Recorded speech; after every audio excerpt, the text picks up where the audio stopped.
were insightful in that one ought to know their ability and they must accept and appreciate what they can do. So, in doing so, you ought to realize the power you have, the resources that are around you. You have to appreciate that however small or however much you have something with you at hand, you can always use it to that effect. My former speaker discussed chapter 1 broadly, and there are two things under chapter 2 that come in, also law and order. Where there is order, we shall always see unity, and where there is law, we shall always appreciate the mere fact that things will be proper, because everyone shall act according to the law. Right now, as individuals, we have to accept the mere fact that the two are intertwined. Law and order are intertwined, and we have to appreciate it. Therefore, in so doing, we look at law and order and how it affects positively or negatively in our economic structure or our socio-economic structure, and in that way, the perspective in what we shall see in the preceding chapter. So, I read this and summarized it in a few, and it all involves in the capacity as we individuals, what we can do. In summarizing it, chapter 2 says that as an entrepreneur,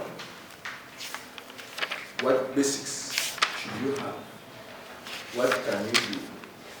You don't need much to achieve what you have to achieve.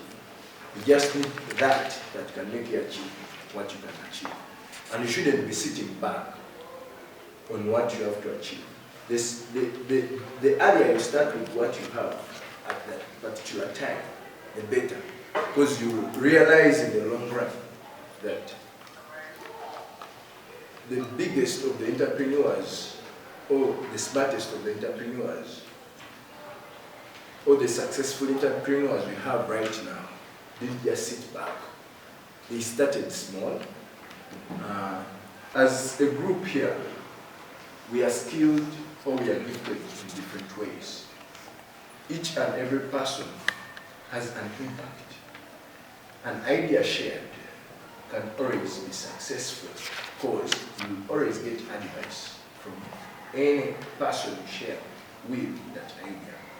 So, under chapter 2, you ought to realize, you ought to see how your dream can be achieved, how realistic you can make that dream come true. And how can you make that dream come true?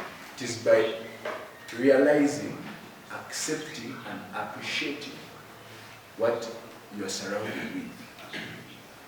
To become an entrepreneur, you don't need too much capital.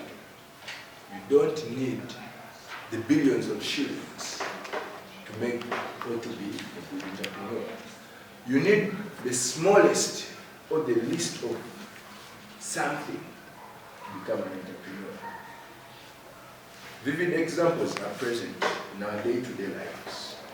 We see businessmen in our Chikubo. We see businessmen. We see the ham chikungus of this world. We have to appreciate that by getting there, they started with a dream. And that dream was an idea. And that idea needed to be formulated. And that formulation had to result into something that would make them realize what they ought to do. Start and see what surrounds you. Everything around you is a raw material, but how do you use it to your benefit? Every individual around you is resourceful. Every individual around you can make you achieve your dream and become a successful entrepreneur. Wandegear has very many pharmacies. The hospitality business